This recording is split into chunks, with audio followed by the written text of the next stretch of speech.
Welcome back to Laughter Audit. In this Laughter Audit, we're taking a specific look at storytelling keynote speaker Park Howell. Let's jump right in.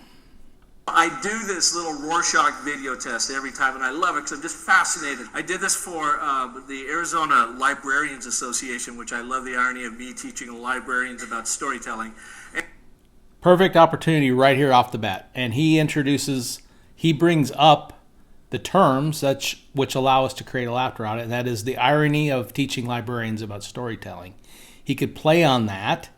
If you make a list of everything about the library, you'll come up with terms, phrases, acronyms that are relevant to librarians. One of them is you're bound to say getting shushed, right? So I use that idea to create. I did a storytelling session.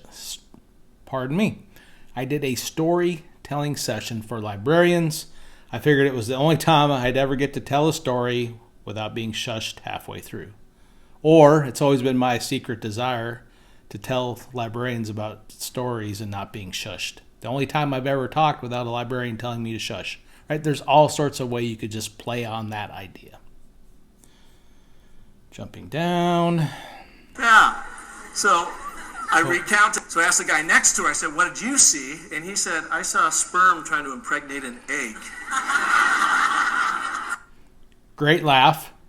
And in some ways, it's a bit of rule of three. Like he's using some examples here, and then this is the third one that really is a bit inappropriate.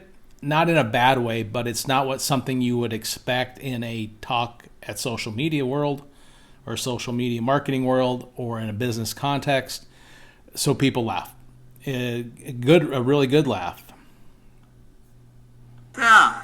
So I recounted that story to our creative director, Luis, and he goes, "Oh, great, your little Rorschach video took him from Shakespeare to Porky's all in one fell swoop." But now, a couple points here. So he got a good laugh on the sperm trying to impregnate an egg. And then he goes on to talk about sharing that story with his creative director. And the creative director says, "Great. Your little video took him from Shakespeare to Porky's all in one fell swoop." A couple things to notice here is that dialogue is an excellent opportunity. Whenever you have two people and you have them talking, great opportunity to get laughs. Now, Park actually talks over the laugh at the end, right? The funny word is Porky's, Shakespeare to Porky's, and you'll hear in the video that people start to laugh. He continues to talk, and the laughter immediately dies down. So I would reorder that laugh and start by saying, "All in one fell swoop, your video took him from Shakespeare to Porky's." Pause, hard pause, let the audience laugh and enjoy the moment. I would also recommend considering the reference Porky's because it's a bit old, it's a bit outdated, it's a movie from the 80s. And I would just change it to your video took him from Shakespeare to a sex ed video. And leave it at that. It's a reference that would still get a laugh, more people recognize it, and also the alliteration of Shakespeare and sex ed.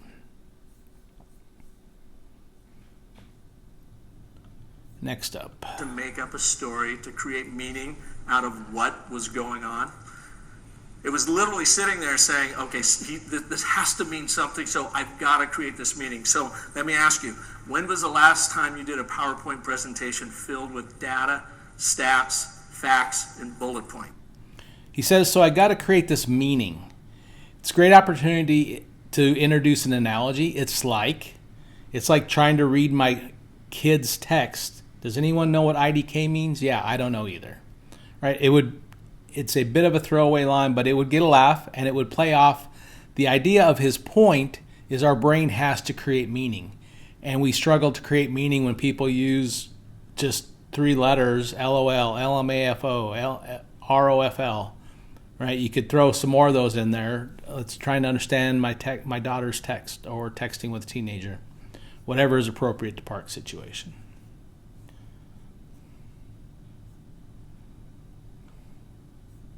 World of social media marketing world, and then write a story based on this structure afterwards and use it for your story marketing. So I saw this. We started bringing it back to our clients, and they were a little reluctant at first. But Right, reluctant at first.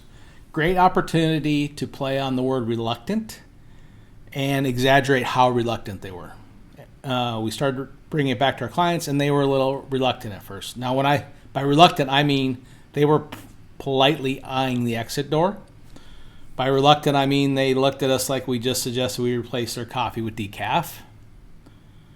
Right? So you could just play on that. Then here's something that actually made me laugh. Show me how. That's what their consumers were telling them. So we created this Mesa, following this basic construct of don't tell me to save water, show me how. That's what. Don't tell me to save water, show me how. So we filmed this dramatic video of a guy walking over and just turning off the faucet. Probably wouldn't use it. I'd share it because it makes me laugh. It's literal interpretation. Probably not appropriate to the point, but I had fun. Coca-Cola got a chance to work with them on an internal initiative about how to get their truck drivers, their fleets, to drive more eco-consciously. So you imagine what we're up against there. You're going into some dude's cab, basically, and saying, I'm going to tell you how to drive. This is a common missed opportunity that speakers have in their talks. They use the word imagine. So imagine I'm doing this. Now, don't tell your audience to imagine. You're asking your audience to do the work. I want you as the speaker to do the work. So don't have them imagine. Play it out for them. Show them you walking up and having this conversation with the truck driver. So I walked up to this truck driver and said, hey, I'm here to teach you how to drive more eco-consciously. Truck driver said, sure, I'll start right after I finish my breakfast of diesel and bacon. Right? Or I told the truck driver, we're going to help you drive greener. Greener, buddy? I drive a 20-ton truck, not a lawnmower. Not one of my best lines, but I like it. I said to the truck driver, let's talk about driving more eco-consciously. Sure thing, right after my truck learns to run on good intentions and sunshine. Right?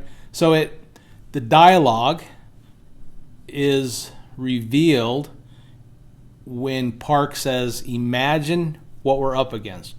You're going up to some dude's cab and basically saying, I'm going to tell you how to drive. Well, don't imagine. Don't ask your audience to imagine. Show them. All right, in this little 7-minute, 18-second video, we identified 1, 2, 3, 4, 5 opportunities to get some laughs. Whenever Park gives a presentation, he'll be able to incorporate these because they should be similar stories to what he shares all the time. That's the laugh generator process. That's a laughter audit. So send your videos for a transcription. As you can see, I use Rev.